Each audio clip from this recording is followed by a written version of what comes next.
Boa noite, a TV PT está no ar. Agora a gente vai tratar sobre um tema extremamente importante, que é o saneamento básico no Brasil, a aprovação do novo marco regulatório, que está sendo visto de uma maneira muito negativa, porque privatiza serviços que são básicos e essenciais.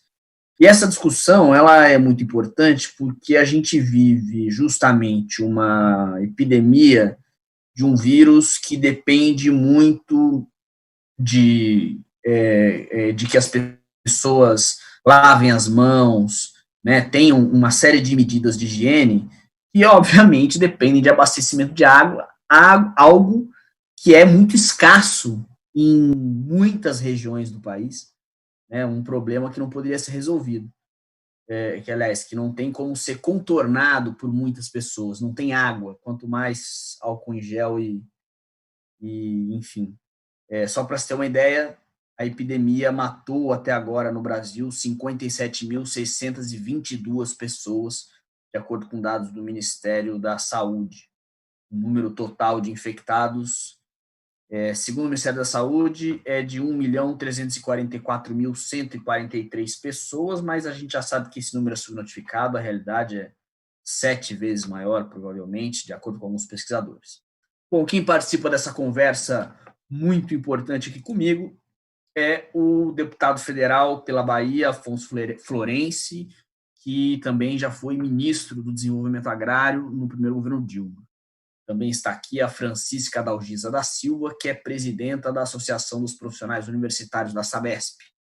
E o Léo Heller, que é pesquisador da Fiocruz e relator especial da ONU sobre direito à água e saneamento. Bom, a primeira pergunta que eu gostaria de fazer, para que vocês comentem, é sobre a realidade do saneamento básico no Brasil. Quais são os principais problemas, onde eles estão localizados, e quais os grandes desafios? Eu vou pedir que o Léo Heller comece a responder, por favor. Boa noite.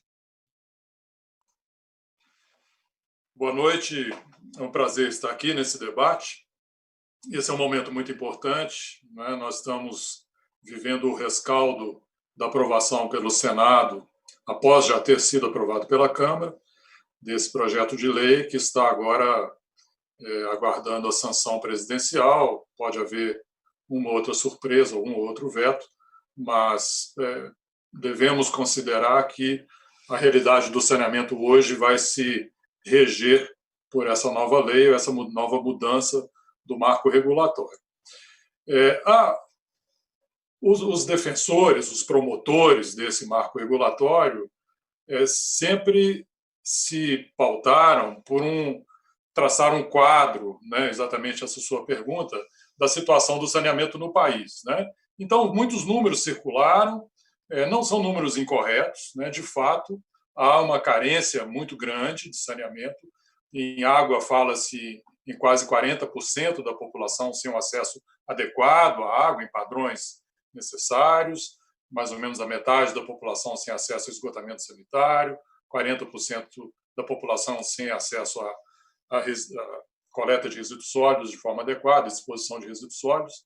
Agora, é muito importante que a gente localize esse déficit, né? É um equívoco pensar que esse déficit seja homogeneamente distribuído pelo país e pela população brasileira. Então, muito nitidamente, estudos apontam que o déficit tem uma concentração enorme na zona rural, né? A zona rural é muito pobremente atendida. Tem uma concentração na periferia dos grandes centros, vilas e favelas, né? Tem uma concentração em cidades de menor porte. Se a gente distribui regionalmente, Nordeste e Norte têm coberturas inferiores a Sudeste e Sul, né? Então, é importante identificar esse endereço para pensar se o projeto de lei vai resolver o problema nessas populações. Eu vou ficar por aqui, depois posso continuar. Muito obrigado. Adalgisa, boa noite, por favor. Boa noite, Pedro. Boa noite, Léo, Afonso. Eu acho que só complementando aqui a fala do Léo, né, que tem esses dados, a gente tem que lembrar que 68% dos municípios brasileiros têm menos de 20 mil habitantes. Nesses municípios, você vai encontrar, como eu já dito, população rural dispersa no território. O que se tem pregado, assim, a favor da privatização, é que essa ausência de saneamento nesses municípios, população pobre, eu vi até o Tarso quase chorando, falando que no Brasil nós temos criancinhas que têm celular e não têm, pisando no esgoto, vestindo, ele estava chorando, uma coisa muito emotiva, muito sensível, né? E aí é importante destacar que essa diferença de território no Brasil, né? Você tem grandes concentrações urbanas e uma quantidade enorme de municípios com uma baixa concentração populacional dispersa no território. Não é fácil você atender. E quem não tem saneamento são essas pessoas hoje, como já apontado pelo Léo. Porque você precisa pensar em outras formas de atendimento dessa população que não seja exclusivamente pelos sistemas tradicionais, que é rede de água, rede de esgoto, grandes estações de tratamento, que é o que essa concentração é o que traz a rentabilidade, ou seja, a arrecadação mais vultuosa para o processo, né?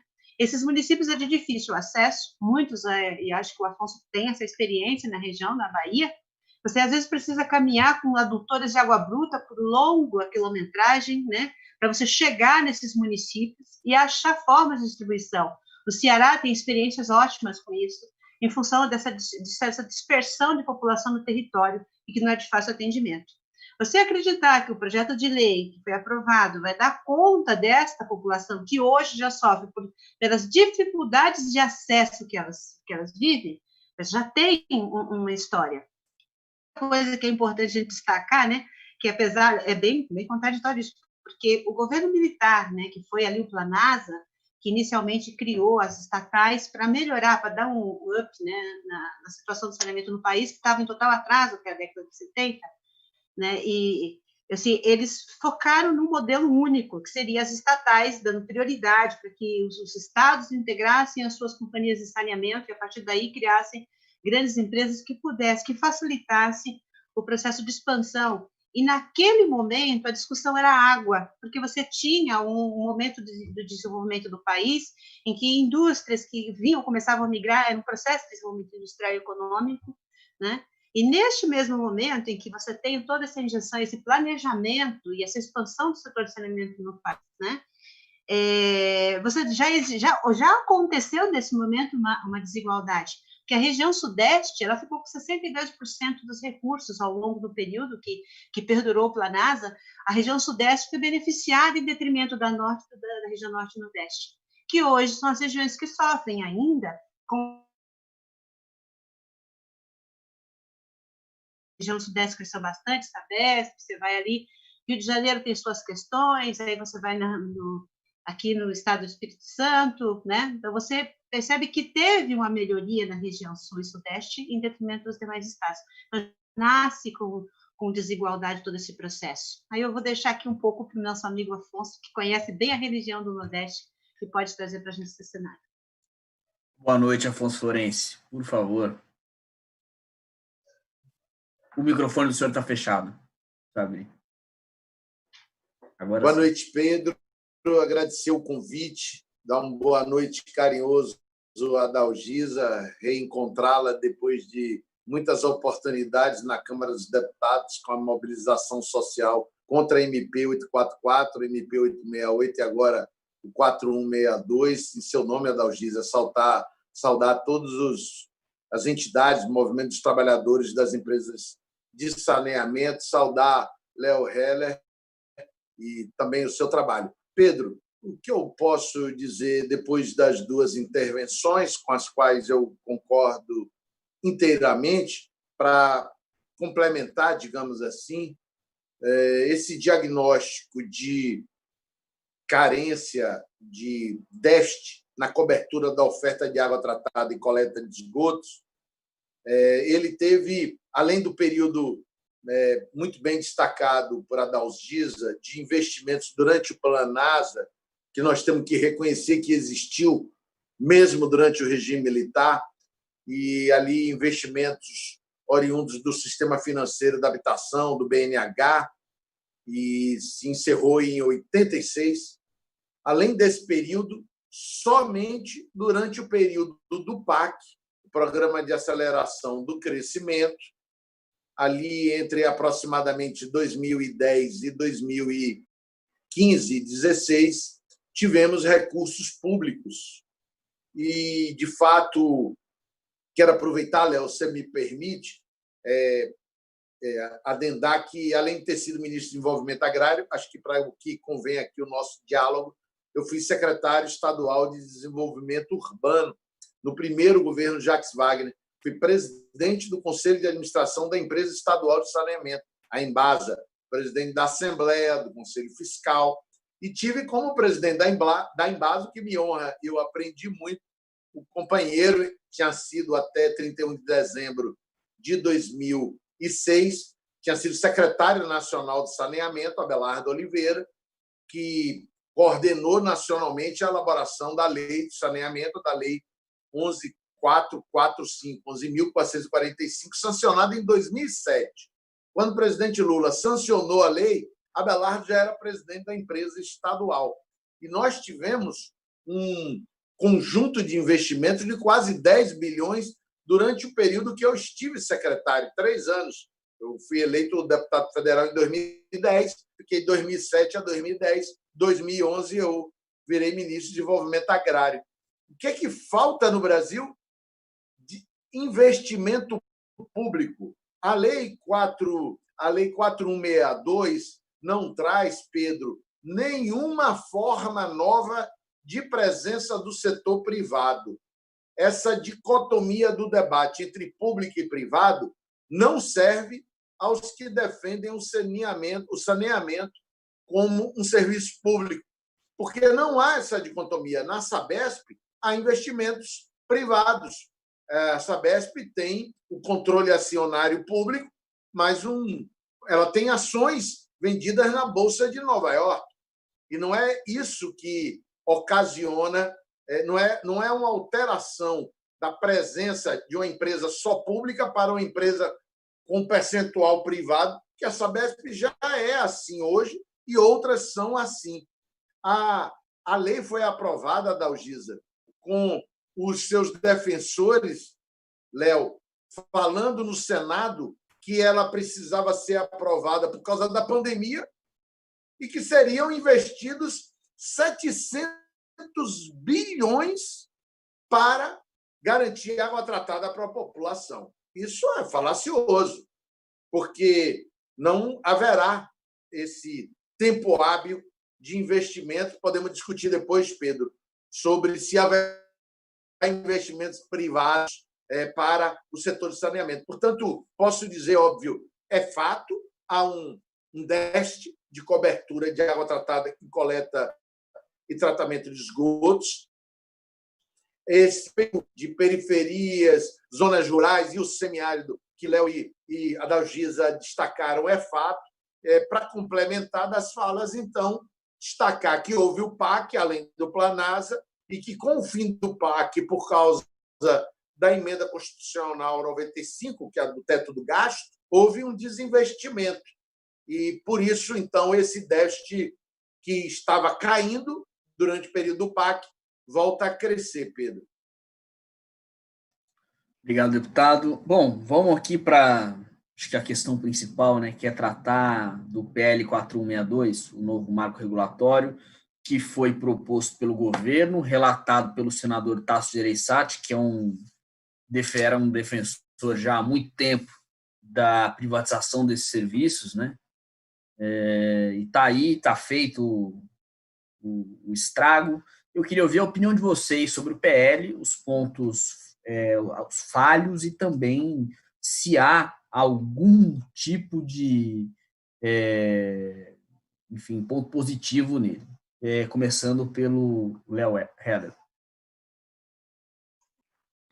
Bom, claramente o PL aponta para uma maciça privatização dos serviços, né? Por meio de diferentes mecanismos.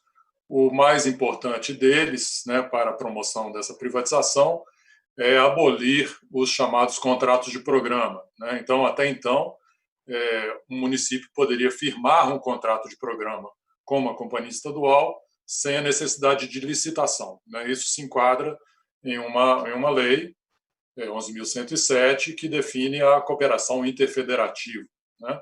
que nada mais é do que uma interpretação de artigo da Constituição. Então, o projeto de lei abole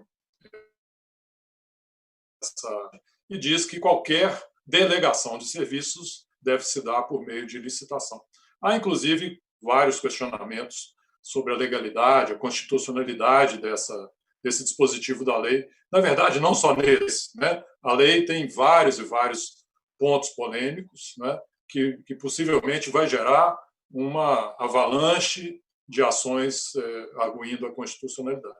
Bem, esse é um mecanismo. Outro mecanismo é a criação dos chamados blocos regionais, em que, para ganhar escala, né, para a privatização, diferentes municípios se formariam um bloco e a licitação seria para esse bloco, o que também, né, novamente, uma ressalva, pode ser problemático, a constitucionalidade pode ser arguída, e, principalmente, há uma insegurança, né, porque, para aderir a um bloco regional, todos os municípios devem concordar, não se pode criar um bloco regional à revelia do poder público municipal e não há controle, né, por parte dos promotores do projeto sobre como se comportarão os municípios. Bem, mas, de qualquer forma, essa é a direção mais importante apontada pelo projeto e eu creio que extremamente preocupante, né? É claro que nós não temos ainda um cenário nítido de se tudo isso vai ocorrer, né? Eu, pelo menos, tenho dúvidas, né, de se o setor privado está tão interessado assim em investir em saneamento. Eu concordo com o deputado Afonso, penso que o recurso não virá, né? Essa é a história do setor privado no saneamento, ele não investe, ele usa recurso do Estado e, principalmente, recurso das tarifas arrecadadas dos próprios usuários. Então, não sei se vai emplacar.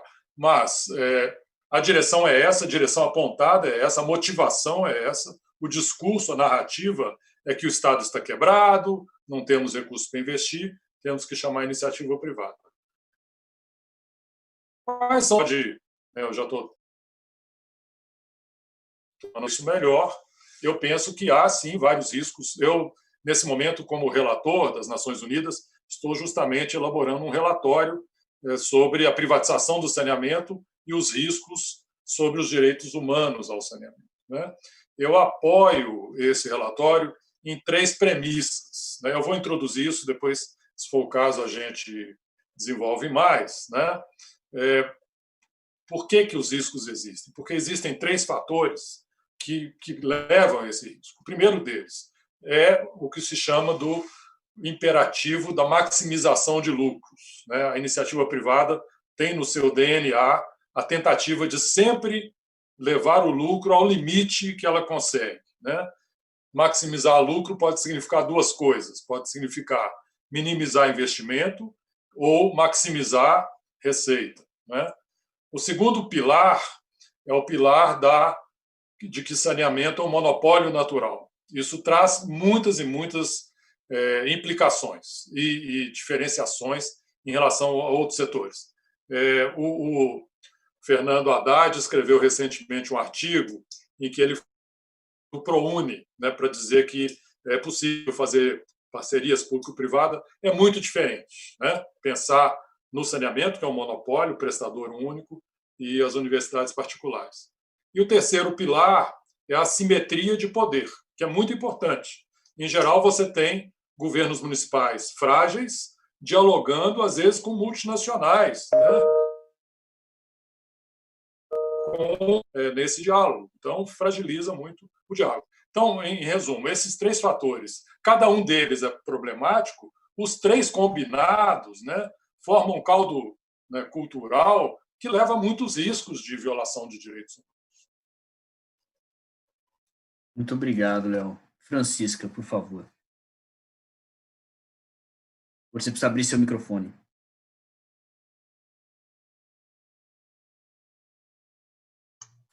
Agora sim. O Léo já abordou pontos importantes, né? Basta ver que, ultimamente, nos últimos dias, nas notícias que têm circulado na internet, alguns veículos de comunicação, Está no sentido de que as empresas multinacionais, as grandes corporações, já começam a fazer uma avaliação de mercado no Brasil, buscando o miolo, o centro, onde você vai ter a facilidade de investir, mas ter um retorno imediato. Né? Não existe investimento daqui a 20, 30, 40 anos. Né? E a gente vê também que está previsto no projeto de lei já toda uma narrativa em torno de que o governo vai criar regras de reajuste de tarifa, o governo vai buscar formas que sejam mais justas, que facilitem o investimento no setor, ou seja, como se estivesse colocando um adorno na noiva, assim, tipo, olha, vem aqui, compra, que a gente vai facilitar o aumento de tarifa, a gente vai facilitar a questão das outorgas, a gente vai tornar isso mais atrativo para você, não precisa se assustar, vem botar seu dinheirinho aqui que o retorno vai ser rápido e o governo federal está facilitando isso para você. E uma outra questão que eu acho que é muito polêmica nesse projeto é que não está prevista a forma de indenização dos ativos que ainda não foram amortizados por tarifa. Então, lá está um parágrafo em branco que vai ser regulado pela ANA. Espera aí.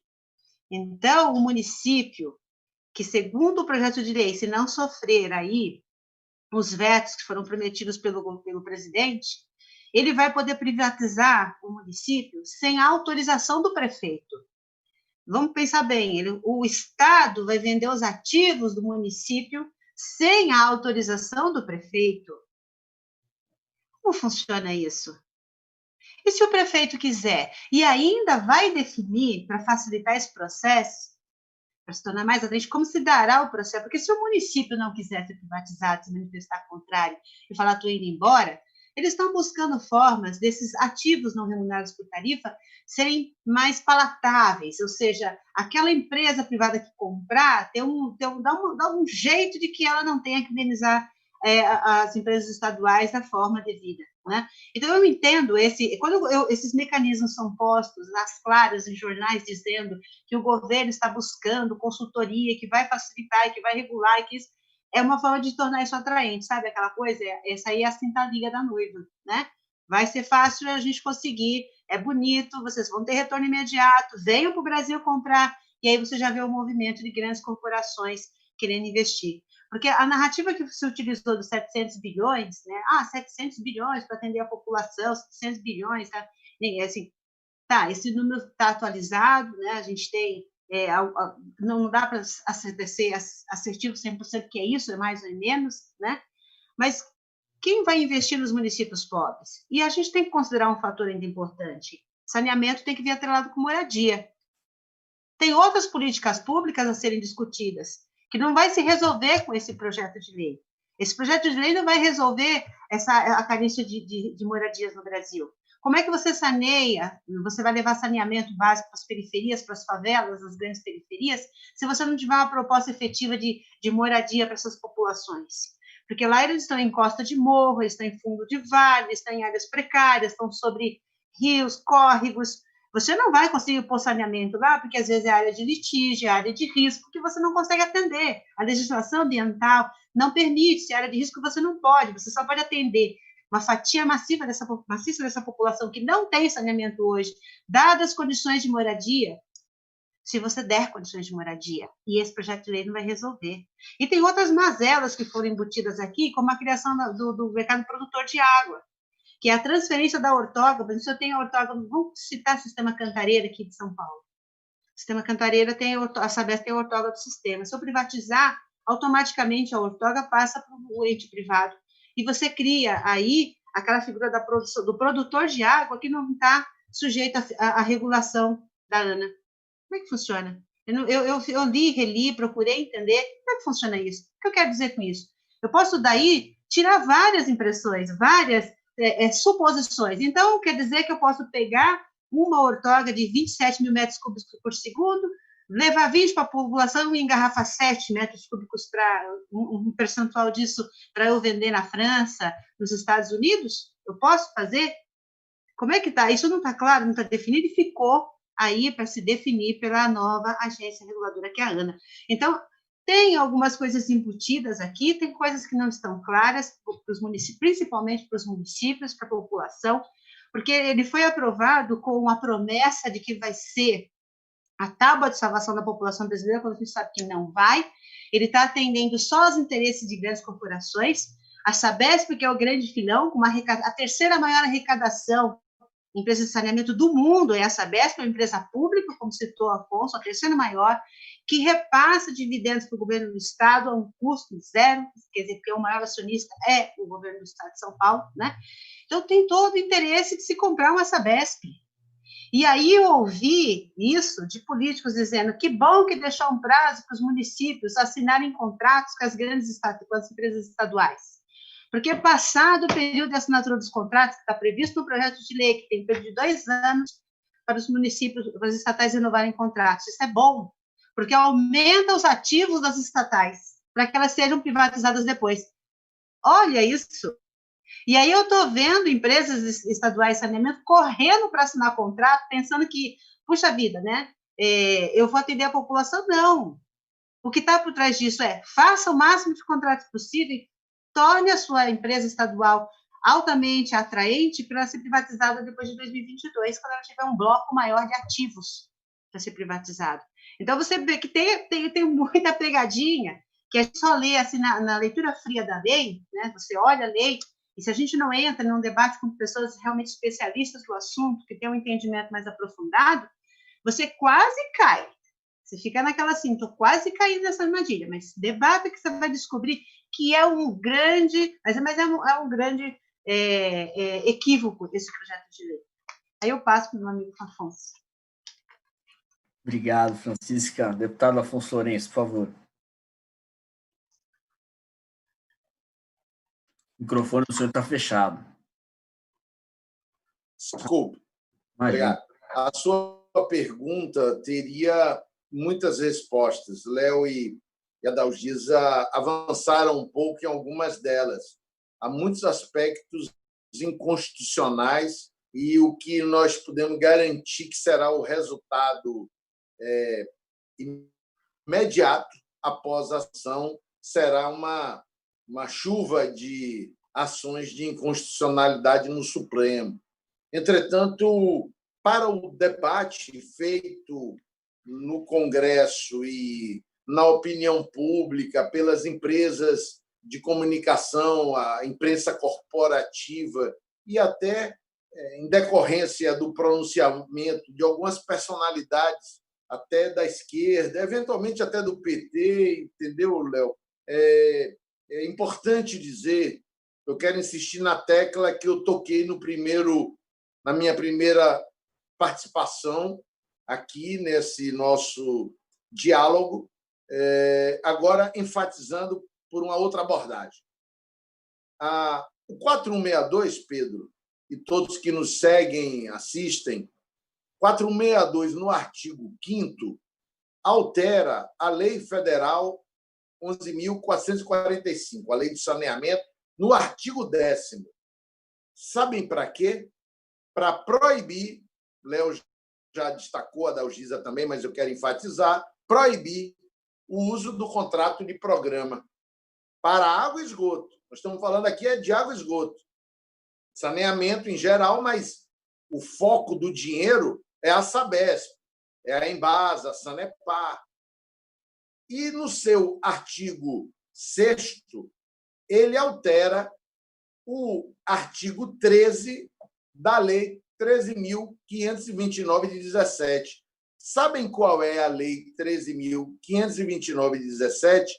A lei dos fundos, a lei para financiar privatizações. Está dizendo que não pode usar contrato-programa. Está dizendo, sabe o quê? Que vai usar dinheiro público para ações, privatizações no saneamento, contanto que não tenha nenhuma participação de empresa pública através de contrato de programa. Com isso, quero reiterar a minha tese.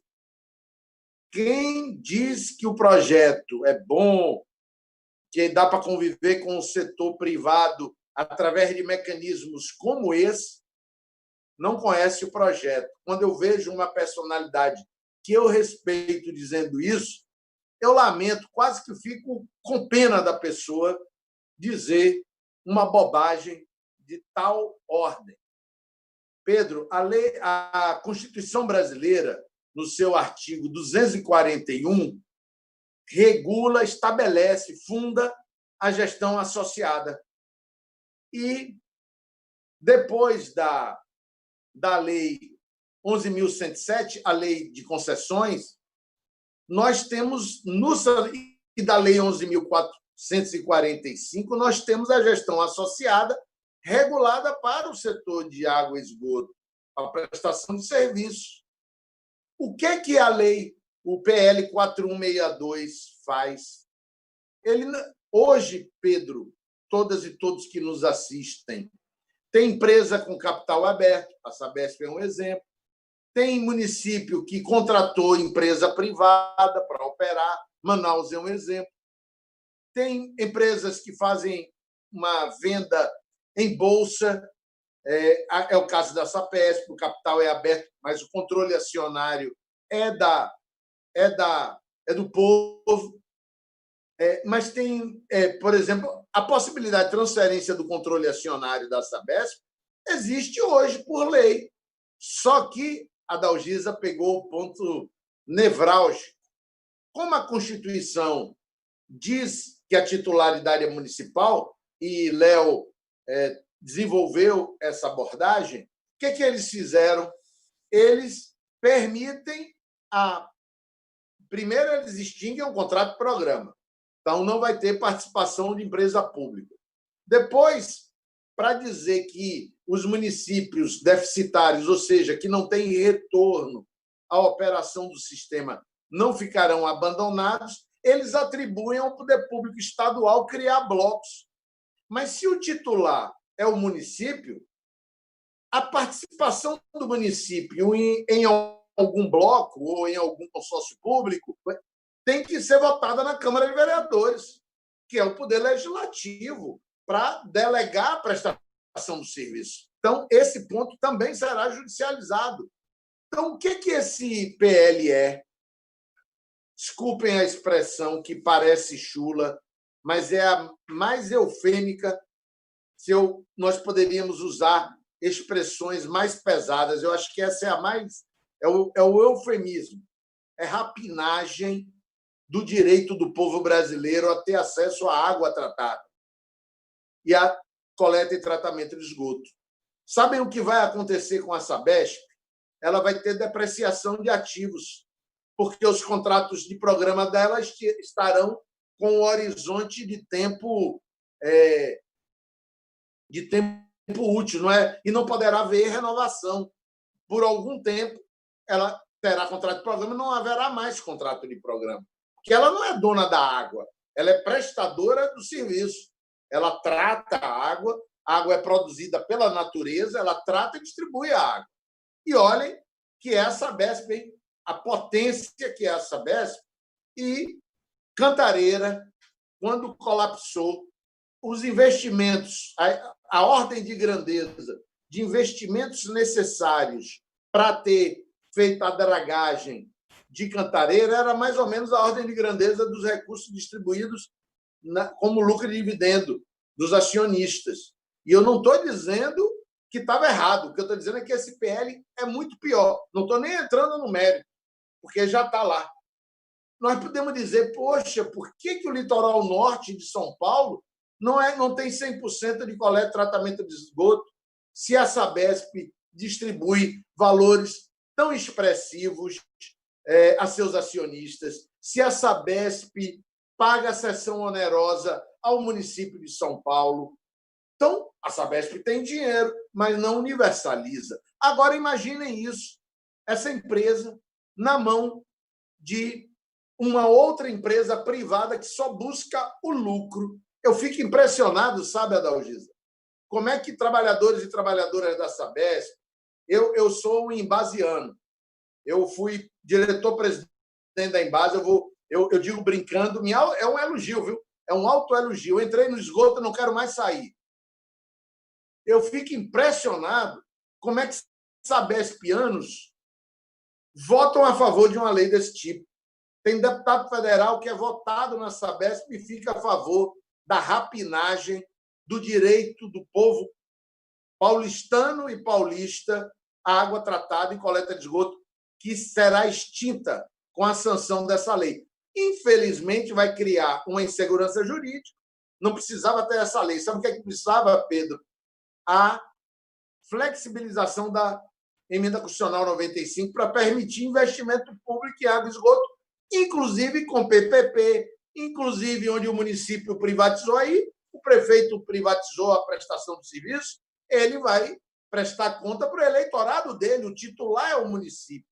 Como é uma complexidade muito grande para uma empresa como a Sabesp ser rapinada, porque ela tem contrato de programa com muitos municípios, eles aí suprimiram o direito constitucional do município participar e puxaram para o governo central o jogo sujo. Isso vai dar uma confusão jurídica, judicial no Supremo, e o meu vaticínio é que só vai ter um perdedor, o povo que precisa de água tratada e coleta de esgoto. Pedro, obrigado. Bom, a gente consegue perceber por tudo que vocês disseram aqui que essa é mais uma medida de desproteção social e elas vêm sendo tomadas em diferentes áreas por esse governo e por quem o apoia, né? E aí eu vou pedir para que o Léo, então, aprofunde na questão dos riscos aos direitos humanos, porque inclusive, a gente está recebendo uma série de perguntas aqui no YouTube, no Facebook, de exatamente como é que isso afeta a população, de que maneira a vida vai ficar mais precária, porque o que se faz hoje no Brasil é isso, né? Tornar a vida dos cidadãos mais e mais e mais precária.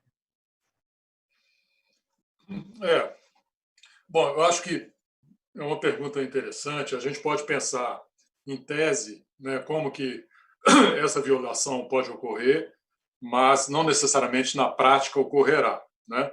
Eu queria, antes disso, emendar um pouco o que Afonso Florenzi levantou. Eu fiquei muito impressionado de como a lei é mal redigida, né? É um péssimo trabalho. Não teve assessoria parlamentar adequada. Então, é uma lei sem pé nem cabeça, com um monte de inconstitucionalidade. Então, ela própria se dá um tiro no seu pé, né? Porque tudo que foi projetado pelo senador Tasso Gereissati, pelos apoiadores, muito provavelmente vai cair por terra por essa inconstitucionalidade. Mas, concordando novamente com o deputado Afonso, o povo perde com isso, porque protela-se, cria-se insegurança, criam-se impasses, e aí paralisa o setor, não há investimento, quem precisa continuar a não ter o serviço, né? Bom, em teoria, eu vejo dois riscos mais importantes. O primeiro deles é a entrada maciça do setor privado, se ocorrer, né? Depois a gente pode discutir nesse cenário se ocorrerá ou não. Como o setor privado é muito seletivo, ele vai querer escolher o que traz lucro, ele vai evitar incluir no seu portfólio o que não é lucrativo, intensificar a desigualdade, né? Nós ampliaríamos a desigualdade. Então, quem não tem, setor privado jamais vai colocar água e esgoto na zona rural, né? Não vai, não adianta. Pode ter a melhor regulação do mundo, pode ter as melhores licitações do mundo. Se não tiver recurso público na área rural, nada vai acontecer, né? Então, não vai colocar. A Dalgisa levantou a situação das vilas e favelas, onde a questão da falta de regularização fundiária é crítica também, né? Se o poder público tem dificuldade de implantar, principalmente esgoto em favela, porque requer um trabalho coordenado com as prefeituras, etc., o que dirá uma empresa, né? Imagina a Odebrecht sentado na mesa com secretários municipais para acertar como levar esgoto para a favela. Ela vai preferir evitar esse diálogo e esse investimento, né? Então, esse é um risco, né, de ampliar a desigualdade. O outro risco é de aumentar o custo, né? Então, as populações terem que despender cada vez mais com água e esgoto, né? e em um contexto em que nós já estamos atravessando uma crise econômica. Essa crise econômica vai perdurar, não é uma crise que vai se resolver em meses, é uma crise que vai ficar por anos aí, e essa crise implica desemprego, precarização do trabalho, e as populações vão ter menos recurso para pagar as contas de água, que já começam, para algumas parcelas da população, a ser uma parcela significativa da sua renda, né? E esse é um conceito importante para os direitos humanos, a chamada acessibilidade financeira, né? Que nós temos muito que avançar ainda com o setor público. O Brasil criou as chamadas tarifas sociais para proteger essas populações, mas ainda há muito que aperfeiçoar com essas tarifas sociais. Pensando em uma gestão privada, né? A pressão que ela exercerá sobre os reguladores, é muito possível que as tarifas sociais não ampliem e que a população fique com acessibilidade financeira ainda mais em risco, né? Então, dois centrais, uma acessibilidade financeira e o princípio da igualdade e não discriminação, me parece que são dois elementos que ficam em risco com esse modelo de ampliação desenfreada da gestão privada no saneamento brasileiro. Obrigado. Francisca, quer dizer, a gente vê mais uma vez, né, o cidadão, o indivíduo brasileiro sendo preterido, a preocupação sendo absolutamente outra, e eu queria ouvir de você, se impressiona, imagino que você tenha acompanhado a forma como o debate foi construído, inclusive, principalmente, nos grandes veículos de imprensa, que falaram única e exclusivamente da questão do impulsionamento para a economia no pós-pandemia. Não se falou em momento nenhum de quais seriam as condições de vida do cidadão. Não se levou em consideração em momento nenhum o que o Léo falou aqui, a questão dos direitos humanos. Como é que você vê essa crueldade, né? Olha, você já disse tudo, é uma crueldade realmente. Eu acho que ao aprovar esse projeto de lei, o governo federal ele passou assim, a flertar com a morte dessa população. Ele aceitou que isso vai acontecer e já decretou que tudo bem. Sabe, aquela questão de eu preciso identificar um alvo social, eu preciso considerar uma parcela da população não significante, não importante, e aí se ela for sacrificada pelo bem do capital, ok. Nós tentamos colocar, uns 2 dias antes, na grande mídia, alguns artigos contraditórios. Seria um ponto contraditório aquilo que vinha sendo veiculado, favorável, né, à lei. Não foi possível, os editoriais estavam comprados. Então, se injetou muito dinheiro na mídia para se comprar editoriais de diversos veículos de comunicação para que não houvesse contraditórios, para que se prevalecesse o ponto de vista daqueles que têm interesse em privatizar. E esse interesse de privatizar é só o começo, é a ponta da meada. Você começa privatizando a distribuição, o tratamento de esgoto, e você vai chegar ainda na água bruta, né, como uma mercadoria, porque já existe um projeto de lei que está circulando na Casa, no Senado, que é de autoria do próprio Tarcísio Gereissati, que transforma a água em mercadoria, que muda o conceito das águas dos recursos hídricos. E por que ele tem esses interesses? Gente, é o maior representante da Coca-Cola no Brasil. Para você produzir 1 litro de Coca-Cola, você precisa de 3 litros de água. Já secaram nascentes em Minas Gerais, as produtoras de Coca-Cola. Então, você tem hoje no mundo, nessa ausência de saneamento, porque quando você fala em recursos hídricos, o Del pode falar isso com muito mais propriedade que eu, a crise hídrica ela já atinge mais de 400 regiões no planeta.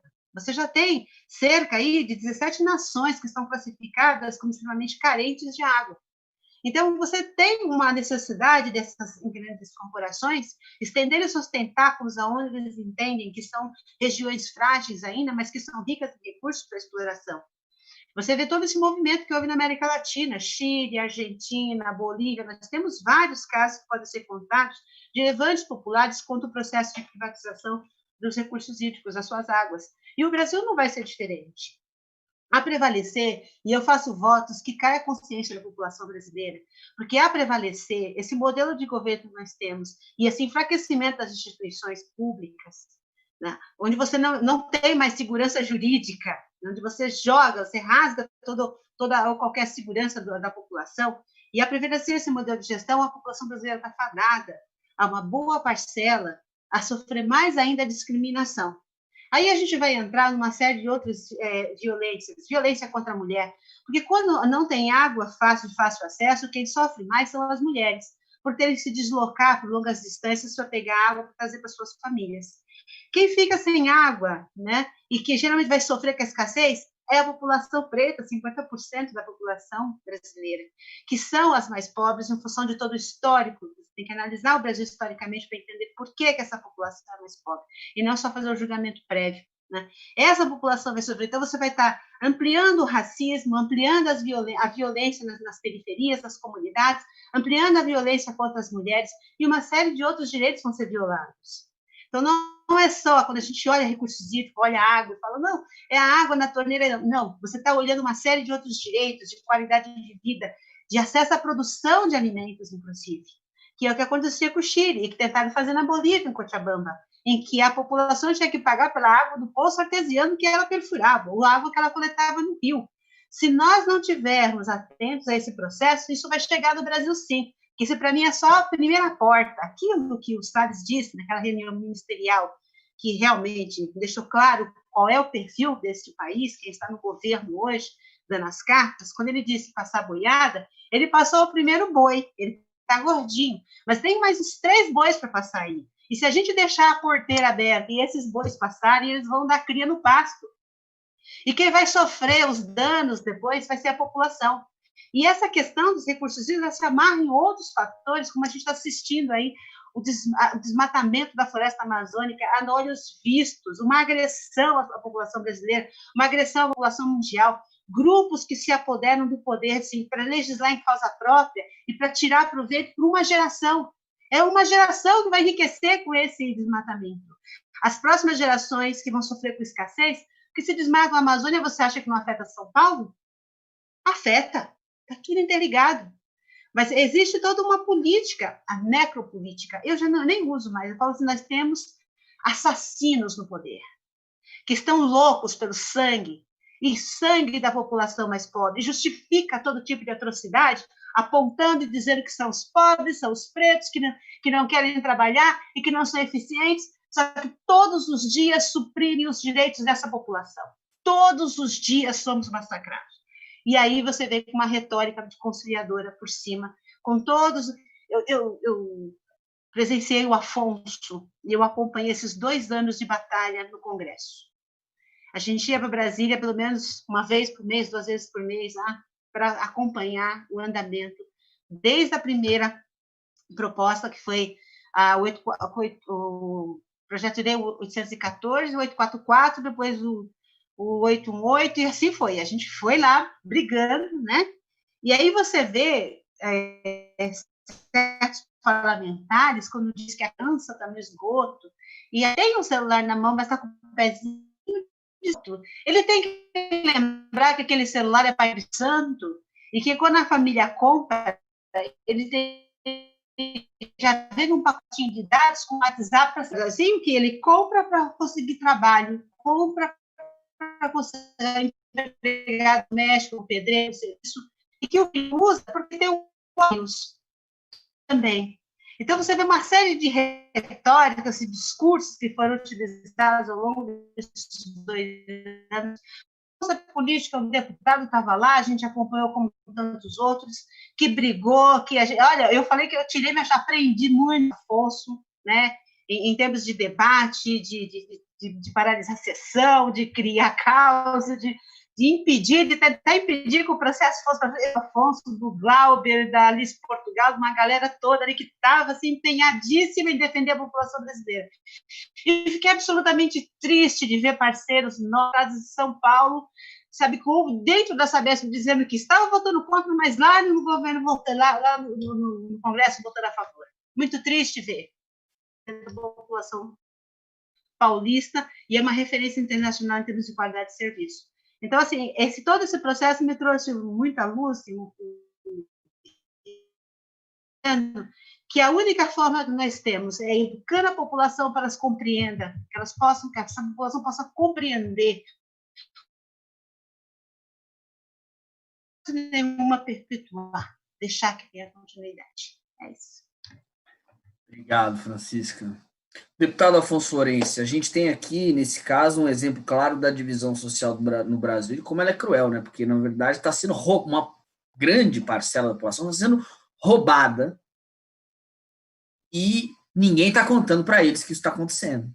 Quer dizer, eles só vão sentir, quer dizer, ninguém que eu digo, quem deveria, né, por obrigação, que é a mídia, ou então o governo que deveria proteger os direitos da população, o que a gente vai ver é daqui a alguns anos toda uma, como disse a Francisca, uma geração inteira que vai se ver desprovida de algo essencial e fundamental, né? Deputado?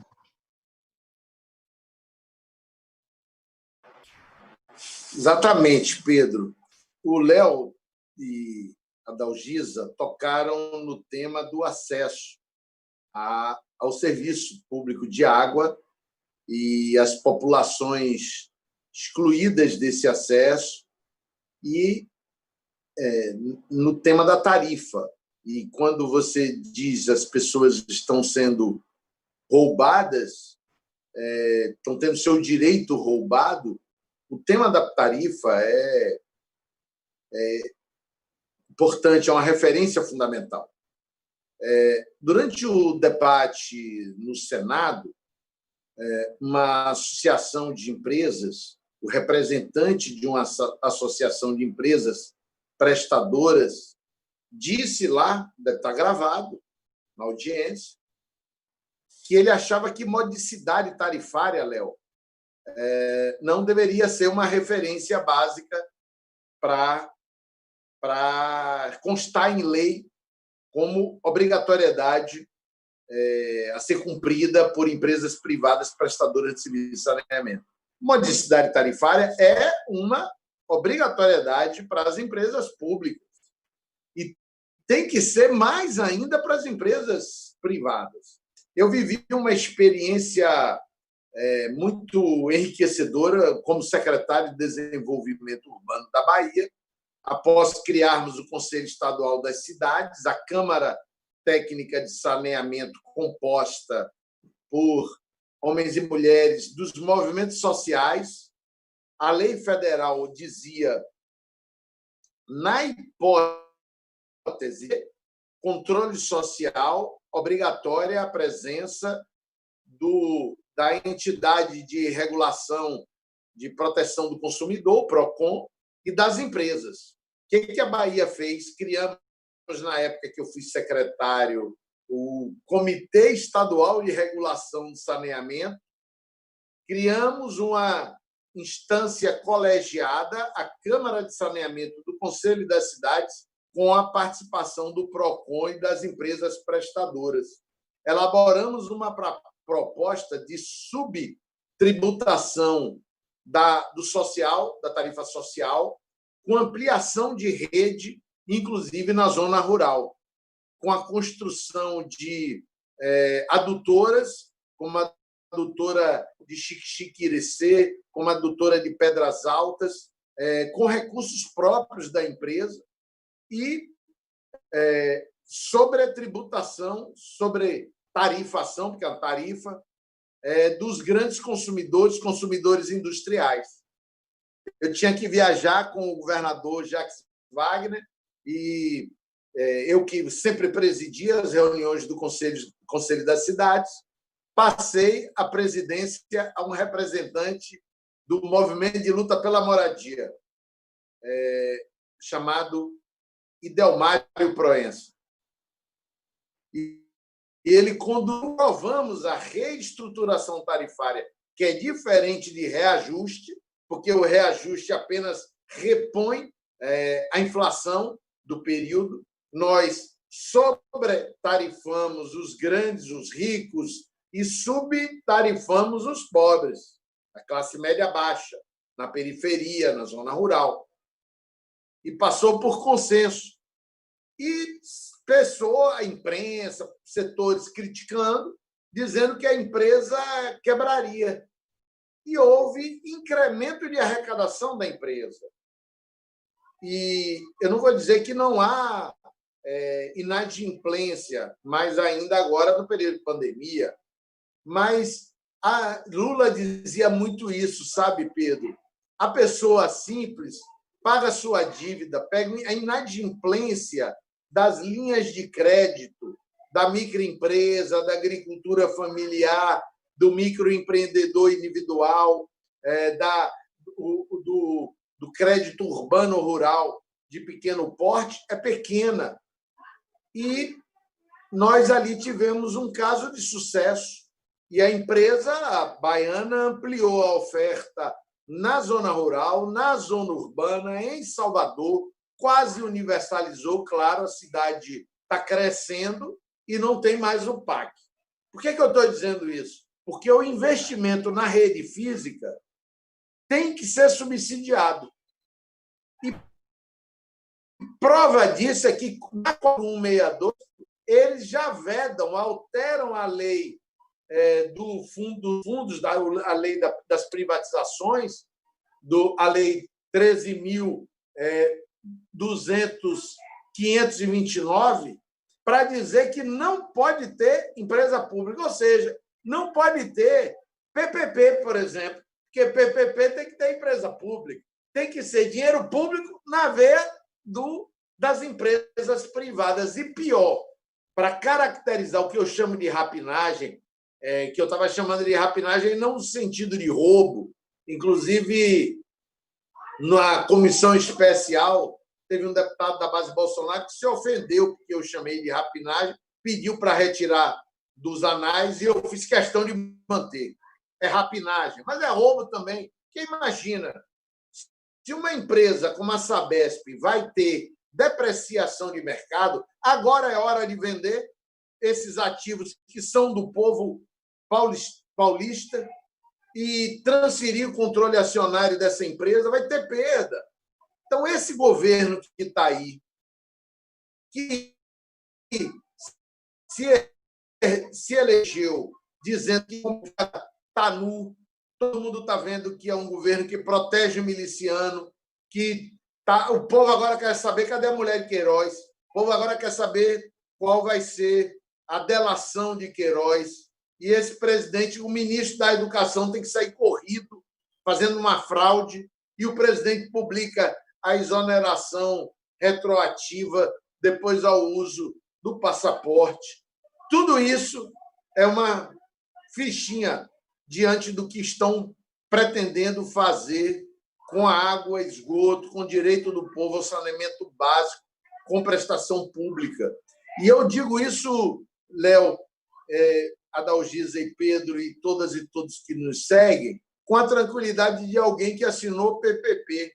As pessoas não podem dizer que eu sou um estatista incondicional. Eu assinei uma PPP, já está perto de encerrar o prazo das contraprestações. Só em casos muito especiais, eu não nego a possibilidade da presença do setor privado. Agora, o caso da 4162 é proibir a presença do público. Isso é um crime, Pedro. Obrigado.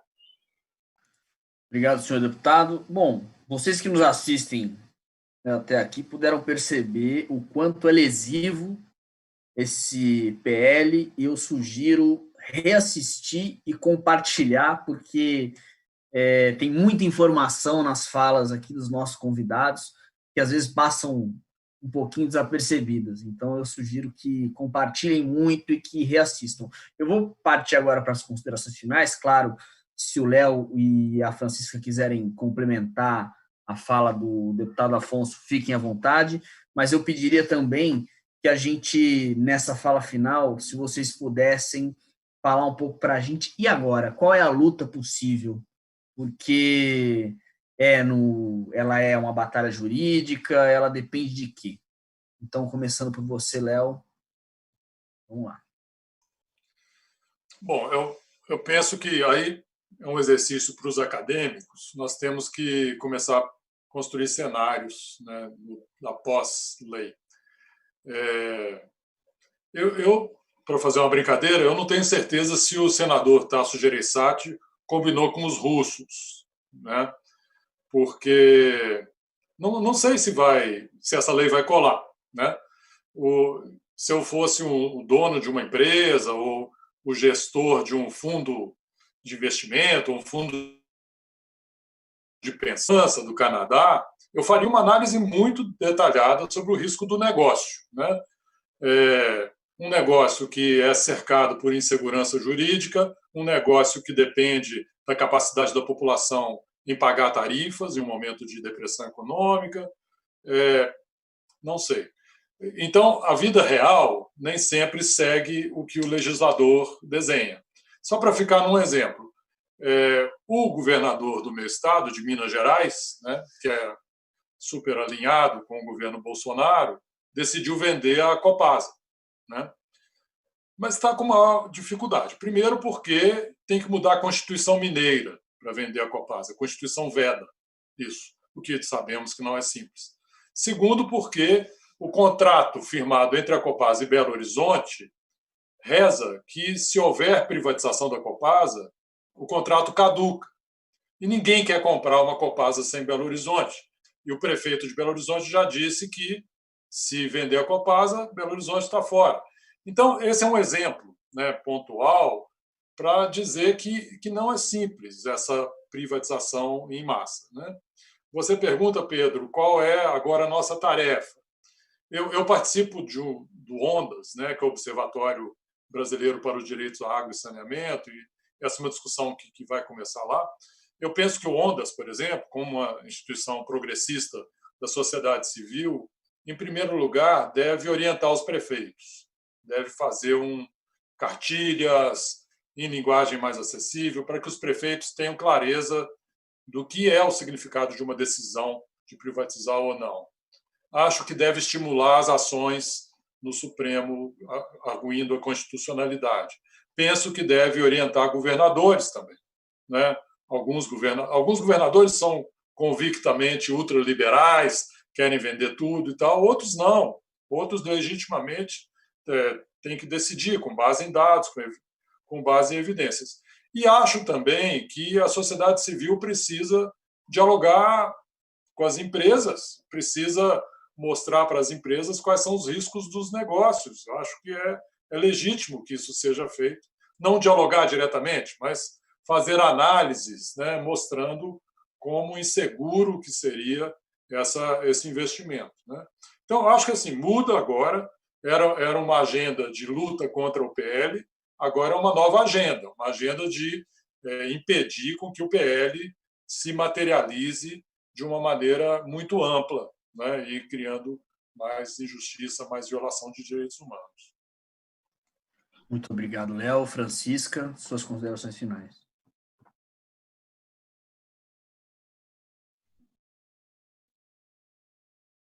Seu microfone está fechado, Francisca, desculpa.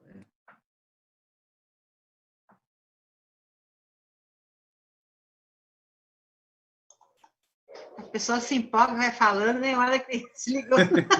Acontece.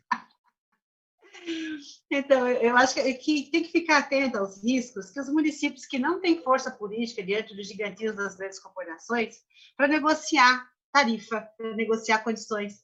Porque antes, quando o município não tinha esse poderio, quando ele não tinha condições de arcar com serviços ou capacidade técnica, ele tinha uma estatal para bater na porta, né? Vai lá, bate na estatal, como aconteceu muito aqui em São Paulo, e fala, olha, não está dando, está difícil, me assume, meio assim, tipo, casa comigo, sabe? Porque está difícil tocar meu município lá, os prefeitos faziam um filinho aqui no governo do estado para transferir o serviço para a Sabesp, né? E quando você acaba com a figura do contrato do programa, se um prefeito ele não quiser, ele não é que ele não queira, né? Ele fala assim, olha, eu vou licitar o meu município aqui. Aí ele é muito pequeno, ele não é rentável. Aí ele não pode mais bater na porta do Estado para poder oferecer o contrato. Olha, eu fiz uma licitação, ninguém me quis, entendeu? Dá para você assumir o serviço lá? Não vai ter estatal. E se tiver uma grande corporação diante do mercado, ele vai poder escolher. Porque nós tivemos presidente na Sabesp, um determinado período, que falava assim, se o município não for rentável, não assina contrato. Na época, o governador falou, não, assina. É porque era interesse. Porque tem uma outra questão por detrás de tudo isso, gente, que não pode ser desconsiderada, que é a força política das empresas de saneamento. é uma força muito grande, dada a capilaridade que ela tem dentro de um território. Ela tem muita força política. Quando você transfere o saneamento para o ente privado, você não está transferindo, você está transferindo também poderio político. A força de se comprar, de se corromper, também vem forte, dependendo da situação. Então, você vai mexer com outras estruturas dentro dos governos, dentro da política nacional, que podem tornar ainda muito mais vulnerável do que nós já estamos hoje, se não tiver o devido cuidado. Então, eu vou muito na linha daquilo que o Léo trouxe. Nós temos que fortalecer, assim, os municípios, até porque tem uma particularidade que a gente não comentou aqui na lei, que é assim, o projeto ele prevê que até o dia 31 de dezembro de 2033 ele deve ter uma meta estabelecida, né? Que é 90% para coleta e tratamento de esgoto e 99% de fornecimento de água. Mas essa meta está estabelecida só para as empresas públicas. Ela não se estende às empresas privadas. Ai, que fofinho. Então, se o prefeito não quiser e ele vai ter que cumprir com a meta, se vira, vai lá, tenta e consiga recursos para você. Ou aditivar o seu contrato, tem um aditivo de contrato que o prefeito vai ter que fazer com a sua prestadora de serviço, ou ele vai ter que entrar com recursos. E aí tem outra pegadinha interessante no projeto, que o prefeito só vai ter dinheiro para investir em saneamento no seu município se ele acatar a regulação da ANA, se ele aceitar a privatização do serviço de saneamento. Olha só como é democrático o processo. Como o prefeito vai ter gestão sobre o seu território a partir de então.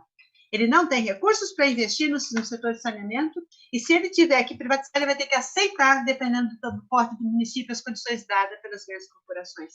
É uma justiça social muito grande que vai ser feita. Então, eu não vejo alternativa a não ser conscientizar a população.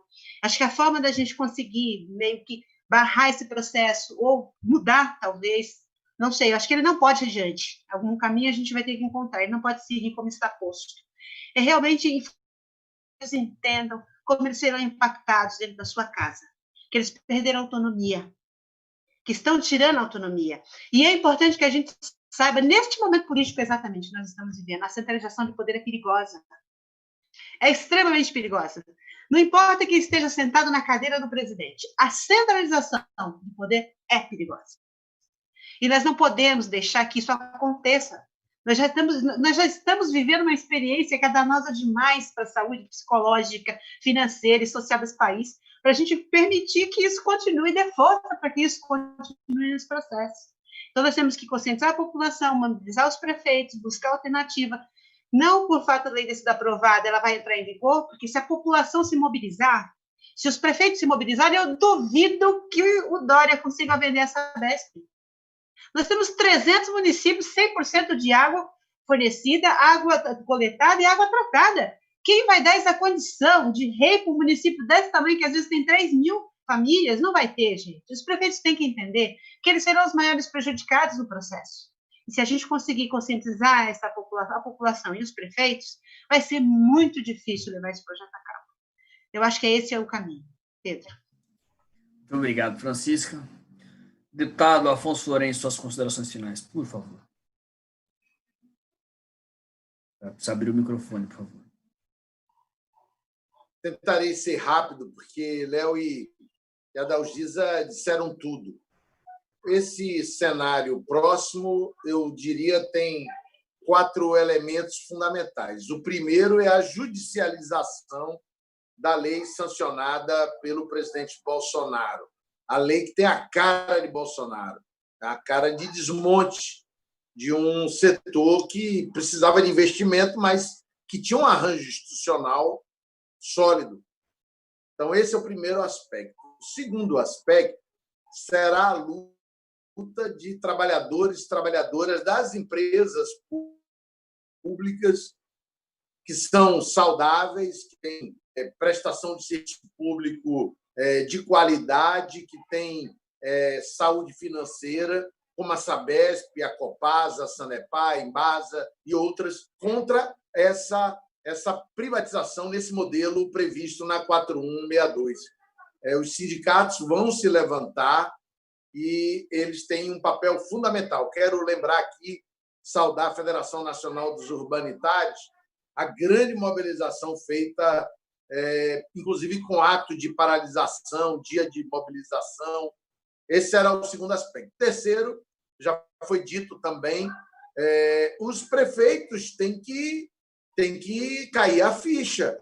Os prefeitos acreditaram, a CNM orientando no plenário da Câmara a favor do projeto, e os governadores, com a AESB, têm que rever a posição deles. E aí a soma desse conjunto é mobilização popular sobre prefeito, sobre governador, sobre vereador, sobre deputado, sobre deputada. Nós temos que derrubar essa lei, juntar a luta judicial contra suas inconstitucionalidades com a pressão sobre deputado e deputada, porque essa lei tem que ser revista. Então, a luta só está começando. Eu dou um abraço carinhoso em Adalgisa, parabenizar sua liderança, seu papel. Léo, parabenizar seu trabalho. Em seu nome, saudar o Ondas, uma importante novidade pela muita